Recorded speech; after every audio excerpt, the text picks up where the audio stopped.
Quem alcança primeiro a felicidade, o ambicioso ou o acomodado? Numa sociedade de extremos, ou se é feliz ou se é infeliz.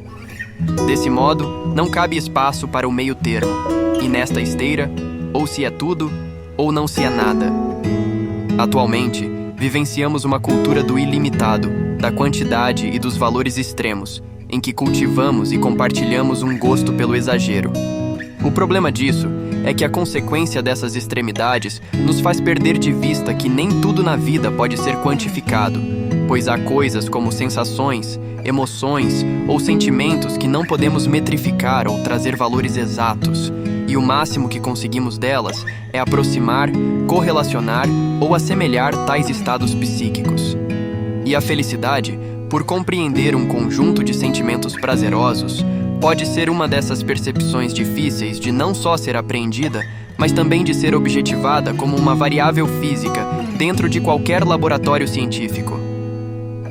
Entretanto, independente de qualquer coisa, você já parou para pensar que todos nós temos como meta a busca da felicidade? Não importa as nossas diferenças, não importa a nossa condição social, a nossa cor de pele, a nossa ideologia, credo ou religião. De um jeito ou de outro, todos nós, sem exceções, buscamos e queremos a felicidade. Cada um até pode vê-la de maneira diferente, pode ter suas próprias concepções e premissas, pode restringir, ampliar ou até agregar algo ao seu conceito. Mas ninguém, absolutamente ninguém, pode passar por essa vida sem desejar tê-la, mesmo que seja por alguns minutos. A busca pela felicidade e o papel da virtude. Aqui, alguns pontos merecem ser realçados. Primeiro, se concordamos com a premissa de que todos nós buscamos a felicidade, podemos chegar à conclusão de que não a temos. Ou seja, a felicidade não é algo inerente à condição humana, está fora e além de nós. Por isso, a queremos e a buscamos. Talvez a sua falta é o que impulsione a humanidade a buscá-la. Talvez a sua ausência é o que justifique o seu estudo, a sua pesquisa e as várias teorias, desde a antiguidade clássica. Segundo, se temos que buscar algo, devemos saber qual o seu endereço ou a sua localização para que possamos nos direcionar até o seu encontro. Precisamos do destino final para comparar e relacionar ao nosso ponto inicial e sabermos minimamente qual a duração da viagem, qual o tempo gasto no percurso, qual o veículo mais apropriado e qual a velocidade que deve ser impressa para se chegar ao objetivo. Neste caso, onde está a felicidade humana? Qual o caminho a ser percorrido e qual o ritmo que devemos imprimir para alcançá-la? O fato é que não há receita de bolo, esquemas prontos que possam ser seguidos, como sair pela vida de forma obstinada procurando a felicidade, ou simplesmente ficar em casa esperando que um dia ela bata em nossa porta para que a convidemos a entrar. Na verdade, dizem que essa é uma saga que se vive a sós, pois é a missão de cada um percorrer e construir o seu caminho até a felicidade. E mesmo não sabendo muito bem onde e nem como encontrá-la, temos várias pistas, vários exemplos de grandes mestres e sábios da humanidade que podem nos servir como modelos ou referências no tema em questão: ambição, acomodação e o caminho do meio. O terceiro ponto é um questionamento. Quem tem mais chances de alcançar a felicidade primeiro, o ambicioso ou o acomodado? Alguns vão justificar que para ser feliz é preciso muito esforço e não é fácil. E por isso, passam a buscá-la freneticamente nas mais variadas dimensões da vida. Ou seja, tentam encontrá-la na carreira profissional, na aquisição de conhecimentos culturais e intelectuais, na visitação de lugares longínquos e exóticos, nas viagens, nos amores vividos, na aquisição de bens móveis, imóveis e até em recompensas espirituais. Por outro lado, há quem diga que consegue experimentar a plenitude da felicidade quem qualifica o tempo, quando se vive para além da sobrevivência, quando se sabe direcionar a energia vital para as necessidades da sobrevivência e da transcendência. E isso não tem nada a ver com ser ambicioso ou acomodado. Tem a ver com uma percepção profunda da vida e uma compreensão de suas leis e do nosso lugar no mundo. Assim, os adeptos desses pensamentos procuram ver a felicidade como algo a ser encontrado nas coisas mais simples da vida, na aceitação e no acolhimento de si, dos fatos e das coisas que se sucedem dentro e fora de si. Certamente, devem existir vários e vários caminhos para encontrar a felicidade, e refletir sobre esse tema nos leva inexoravelmente a definir o conceito de felicidade e qual o sentido do termo que queremos utilizar aqui. Só assim, talvez, passaremos a entender o porquê do tema ser tão importante, não só para o indivíduo, mas também para toda a humanidade. Portanto, é importante que voltemos um pouco à filosofia na Antiguidade Clássica e ao seu pensamento sobre o conceito.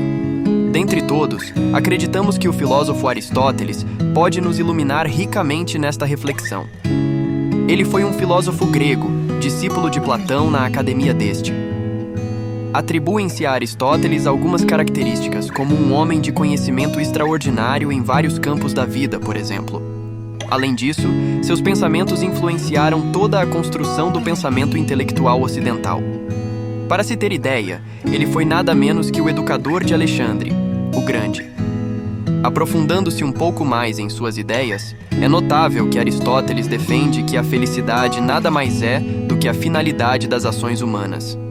Em uma de suas obras, no livro Ética a Nicômaco, ele afirma que a felicidade é o bem mais desejado por todas as pessoas e o fim de todas as ações humanas, ou seja, todas as ações realizadas por cada indivíduo têm como finalidade o bem.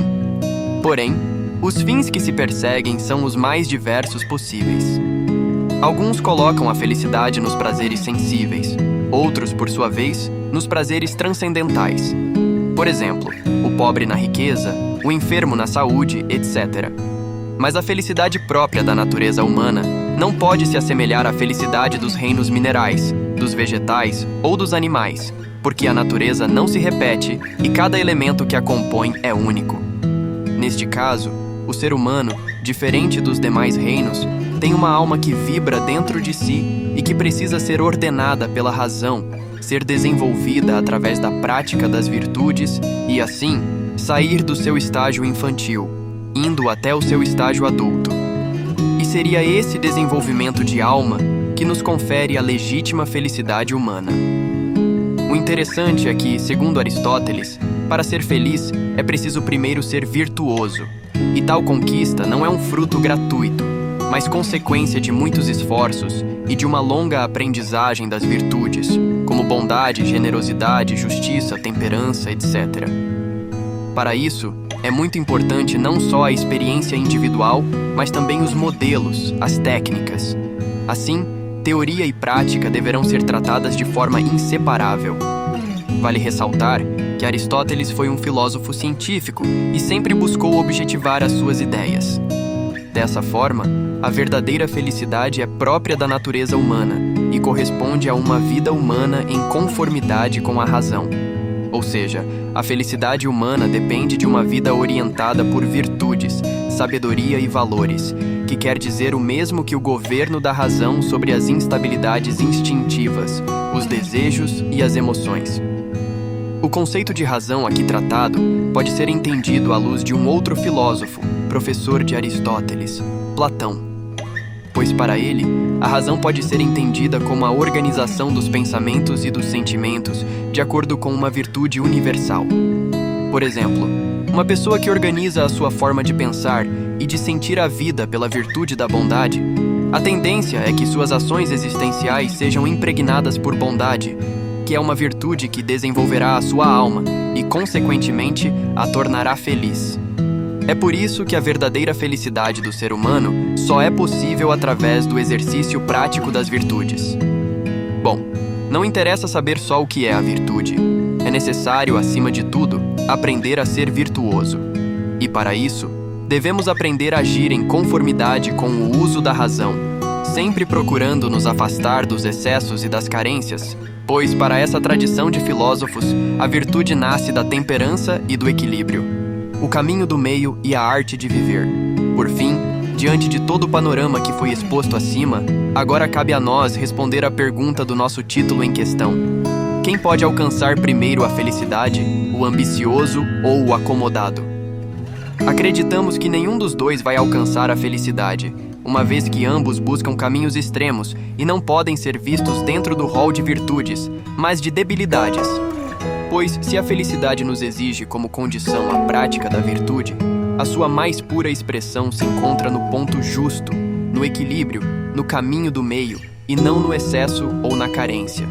E não custa nada lembrar que, como dizem os mais sábios, a virtude é o caminho do meio, e só caminha por ele quem tiver decidido praticar e exercitar inúmeras vezes a arte de viver e ser feliz, e, consequentemente, a sua mais profunda humanidade.